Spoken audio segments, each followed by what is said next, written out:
Jordon Prince-Wright, pleasure to meet you today. Thanks, mate. Thanks for your time. First of all, congratulations on not only getting together your first feature as sole director, but one that happens to be a World War One film. I can only imagine the work that's been involved to get this off the ground. Yeah, look, it's been 4 years of a lot of hard work, a lot of blood, sweat, and tears. But look, got an incredible team behind me, incredible cast and crew, and yeah, we've made it. We finally got there. So tell me about how Before Dawn, the initial concept came about. I read that you were looking into real life diaries of Anzacs and decided to get something out of that. Yeah, so I actually I was on an excursion when I was in high school, actually. And I did a couple of short films and whatnot, and I built a relationship with the Army Museum of Western Australia. And long story short, I got to read some of these diaries that were in the museum. Then the curator took me down to like their archival area, got to read some more diaries, and then reached out to other museums, found the same 44 Battalion diaries over East and other battalions like the 11th, 16th, etc. And started seeing these incredible events and from different perspectives from the different diaries. And I thought this is incredible, great story. And I then started to talk to people about it, and I'd say, oh, the Anzacs, World War One, and 9 out of 10 people would say, oh yeah, Gallipoli. And I'd go, no, Polygon Wood, Methens Ridge, Hindenburg Line. And I kid you not, a lot of them were going, oh, in fact, there was one person turned around and said, oh, did the Anzacs continue fighting after Gallipoli? And it was like, oh. So that has always been the driving force where I'm like, this is incredible production, etc., that we put on the screen. But for me, it's actually an awareness program to say, hey, look, this is the sacrifice these men and women went through during World War One. And yes, there were 3 years that followed Gallipoli. Yes, Gallipoli was the bloodiest battle out there, but the 3 years that followed were just as hard, with the rain, the mud. I can tell you now, I never want to film a movie ever again in knee-deep mud. But we only had 6 weeks of it, 6, 7 weeks of it. And we got to go home at the end of the day. Those men and women didn't. They were through that for 3 years plus. And so it was actually an awareness and a bit of a mind, opened up our understanding as well, being on set, what they actually went through. When it comes to the actual screenwriting process, how was the narrative thread decided on? Because I can imagine there are countless stories and themes to be mined from all these diaries. Look, really good question. It was actually one of the hardest things I reckon on this project to do was to find that narrative thread, exactly, because Jared and I sat down in the early days and we started crafting the story together and getting this event and that event. And the first script was like 4 hours long. It was this event, that event, this event. And something that I really like doing is I always like to work with, yes, the story and characters are based on what I've put forward together in the treatment, but I like having a screenwriter there because having someone that's already separated from the source material to an extent helps them actually go, we don't need this scene. It's not driving the story forward. We don't need that. Yes, that's absolutely incredible. And yes, we need to show it, but we have to almost balance on the fact that yes, this is a true events. And yes, this is something that we want to get awareness out there, but it's also entertainment. And we have to balance that very carefully so that way we can still entertain, but also at the same time, show people what we're wanting to show them and get the message across. So yeah, it started off at like a 4 hour script, eventually cut it down. And the way I work is I get all the scenes and I put them on palm cards and I put them on the wall and I read it and I look at it that way sometimes. And if suddenly I stop and I go, well, now I'm getting bored just looking at a summary of the scene, then we don't need it. Let's get rid of it. Let's get rid of that. But yeah, look, it was an incredible process to go through. I reckon it was a good 6 months of just cutting stuff down, cutting stuff out, putting stuff back in, going back to the diaries, going, okay, well, let's look at that perspective let's look at that particular event from a different soldier's perspective. I don't think there's really an easy way to answer it other than that it was just a lot of back and forth the whole way through. Were there other films that you drew as inspiration, or were you more tunnel visioned in your approach? The last film that I directed and produced was a Western, right? So a lot of people that know me know that I'm an old soul and I grew up in the wrong era, right? So I watched the old Brenner, Steve McQueen, John Wayne movies, and And one of my favorite war films is actually Kelly's Heroes, and it's about that ensemble cast. Today, a lot of war movies are, shoot 'em ups. Let's go in there. There's a mission. There's something clear. We need to go save someone or something, or take something. Take that ground, etc. Where I was like, well, no, this is diaries. This is about the events. This is about the soldiers and the nurses, etc. It's about an ensemble. So I drew inspiration of the old school style filmmaking, where it was about the cast and the ensemble cast and the story before everything else. So almost taking the old school filmmaking and then putting the new filmmaking and trying to blend them together. And one thing that I really draw inspiration on is the fact that I don't like using CGI. I try and stay away from it as much as possible. There's shots in this film that genuinely look like CGI and they're not. It's like really bizarre, because you sit there and I remember speaking to some of the VFX guys going, we need to add something in there to make it look like it's not CGI, because those explosions look like CGI, but it's just the way the camera was moving at the time, the way the explosions went off. And that made it feel very real. The fact we spent, $900,000 on earthworks, 30 tons of wood for the smallest film set. So I wanted to build everything to scale. And there were a lot of shots that we had that were outside of the trench that kind of showed a bit of the scale, but we lost the intimate moments. And that's why we kind of veered away from that. And we started going, well, no, I want to be in the trenches with everyone. And it was an incredible process to work on, because we had literally trenches upon trenches. We had the sunken roads, we had the nurses stations, everything's built. And then we had the real pyrotechnics going off. Hindenburg line we did for real. That was $1.4 million that went up in like 15 seconds. And by having that, it also then meant that half of my job was done as the director, I believe, because I'm putting an actor, if you cast them right, which I hope we did, I cast them right, then half the job's done. Then the other quarter of the job was done because we put them in a real set. So then I just had to withdraw the performances I wanted. So yeah, it was quite incredible. It was quite the production. I was looking at it thinking to myself, this is kind of rare in Australian cinema in terms of just budget wise, or this guy's really smart how he put the budget together, because as we know, funding in Australia for films is always on the very low end. It's almost always independent, even when a studio is kind of involved. So as a producer and executive producer, as well as director, give us an idea as how you get a budget or all the resources together that you need for something like this, particularly when you're coming at as a first-time feature filmmaker on your own. So pretty much with all the short films that I did, I thought outside of the box. I went, let's go to sponsors, let's go to the shires that I'm filming in. I want to get funding off the shires directly. So it was a very unconventional way of getting funding for a short film. Then I produced the Western film, right? That was my first feature film, produced that. Same thing, but just on a bigger scale. And then I was like, okay, now we're going to do the World War I film. Let's do it again, but now on steroids. And it was that, because the short films, you went to certain funding bodies and they were like, no, we're not going to support it. And then you go to you go have meetings about the Western movie, and look, hats off to them.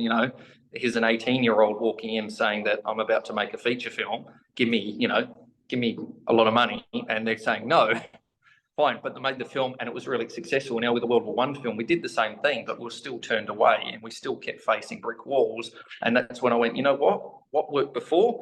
Let's do it again. It worked. And what I think is really humbling is that I have seen other filmmakers now, and they're also following that same unconventional way of filmmaking, getting sponsorship, going to businesses, and really showing, look, even if you get told no by a funding body, you can still make the film. You just have to work even harder. And I kid you not, I'll send 300 emails out. Out of the 300, 10 will reply.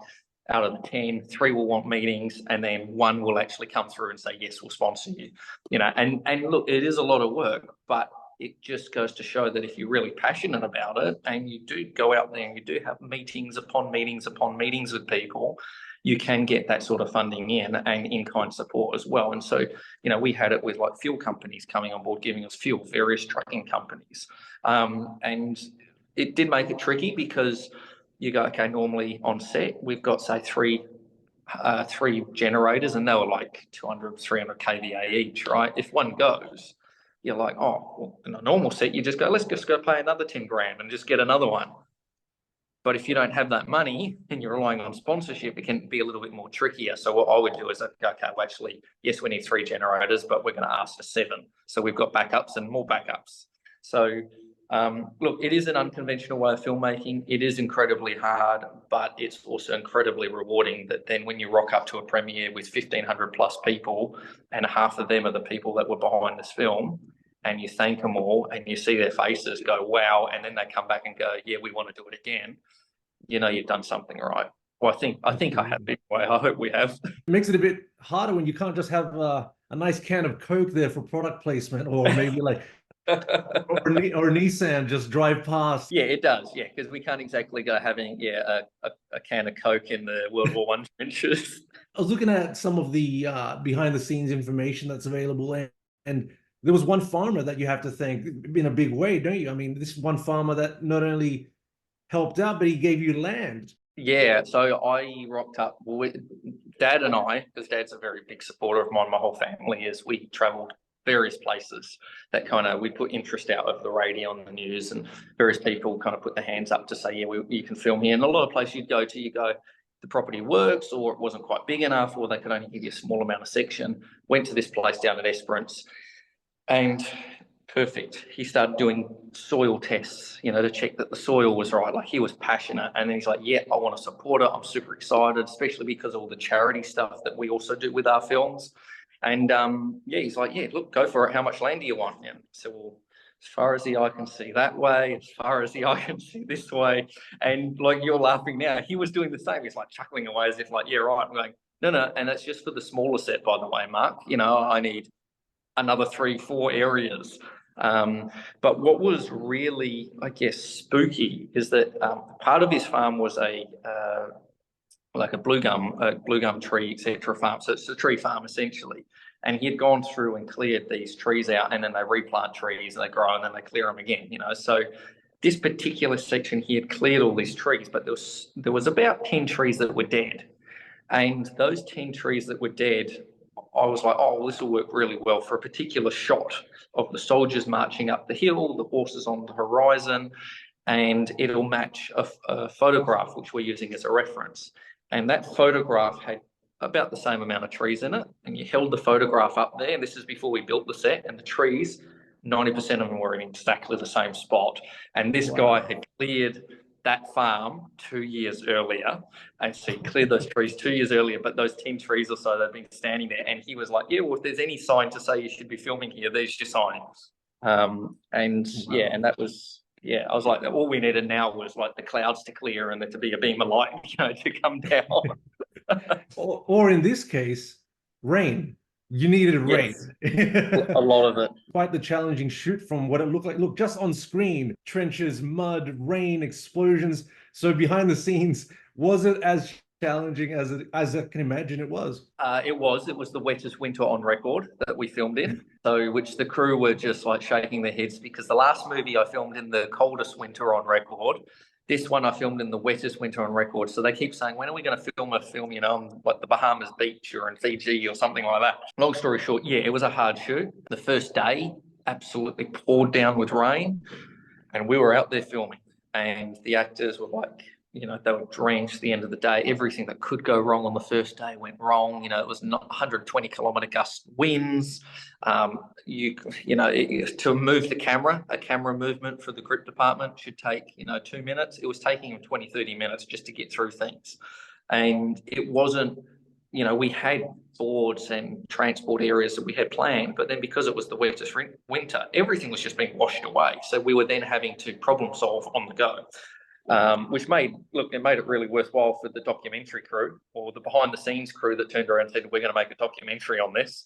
Because yeah, it was a hard shoot, but the worse it got, the happier everybody got, and the closer everybody got. Everyone started to laugh about everything, and it was really good to see, I guess, the extras, they were veterans. Some of them were current servicemen as well. And they turned around and they were saying, look, this is hard, but at the end of the day, they were so positive of the story that we were putting there. Everybody was being reminded the whole time that at the end of the day, when we finish, whatever time that is, we're going to go home, watch some Netflix, have a shower, go to bed. we don't have to stay sleeping in that dugout or the officer's hut or whatever. So it's, yeah, the first 3-4 days were really hard. And then all of a sudden, everybody's mind just switched and realized what story we were telling. And yeah, it was quite, I look back at it now and I'm like, yeah, it was remarkable we got through it, but we only had 7 weeks of it. That was it. Like, we were incredibly lucky. Let's put it that way. They say that every time you make a movie, it's a massive learning experience. What are some of the big lessons, maybe 1 or 2 things that you learned that you're going to take going forward that perhaps you thought, wow, I'm surprised no one else talks about this? That's a hard question, actually. I think for me is one thing that we never learned, and I was very lucky with film school, so to speak. I got to go straight into third year because I had looked at everything I'd done. So I did skip a fair bit of learning, so to speak. But one thing that they don't teach you about is the business side of it. It's, your contracts, it's all of that sort of stuff. They don't teach you about that. And I've learned that myself over the years with the short films, the previous feature and this one. And for me, when I was making this film and going to sponsors, at the end of the day, I'm a salesperson before I'm a filmmaker, because what I'm doing is I'm saying, look, this is a great story. Come on this journey with me. And once you've got that and they're keen, then it's okay. Now it's actually all the business side of it. It's all of the budgets, it's the spreadsheets, it's the phone calls, and that's what I think that a lot of people, or I never realised going into just the short films, and obviously I do now, but that's one thing that filmmakers regularly ask me, actually, is they go, oh, what do you think I should be researching and looking at, what films, etc. I'm like, bugger that. What you need to be doing is looking into the business side of it, because that is like 70% of it. Don't get me wrong, for other filmmakers, that's probably not the case, but for me, that's definitely been the case so far. Yeah, that's interesting. You definitely don't hear about the budgetary side, the contract side as often as I think you should, because that that often dictates the ambition that you should have or you shouldn't have. Yeah, exactly. And that's something, don't get me wrong, I always have a saying to those that know me. I'm like, definitely take the biggest bite possible, bite off more than you can chew, and then just chew like hell. I And I love say that. that regularly because with before Dawn, we had COVID, in between, and so we had a 12-month postponement. And that 12-month postponement, those that know me all said this is going to be incredibly dangerous because the movie's going to go from this to this, and it did because we had 12 months to then go, right, let's make things bigger now. If we got 12 months, we're not going to sit here 12 months and go, we're going to twiddle our thumbs. Let's, that part of the trench, let's actually build that bigger. Let's build that better, and then you had an entire trench network that went through the rain, the heat, all of that. So by the time we were ready to film 12 months later, it had already naturally started crumbling. We had naturally had to start putting stuff up. So it wasn't like it had looked like a machinery had just cut it out. It all looked really natural. So I'm a strong believer in things happen for a reason and whatnot. And so I was like, well, we're not just going to sit here for 12 months whilst we can safely continue to work. Let's do so. Absolutely. I love that approach. Just before I let you go, I know we're just in this, but is there anything that's coming up that you're excited about that you have in a directing sense, or perhaps something that's in your Prince-Wright Productions company that you're excited about? Definitely. So we've got a couple more projects on the go. I've got a few more features that I've been asked to produce and executive produce. And then the next one that I'm looking forward to working on is actually another true story, which I'll be directing and producing. And that's all I can say at this stage. Fantastic. Well, all the best with that. Congratulations again on Before Dawn. It's been a pleasure to talk to you. Likewise, mate. Appreciate it. Take care.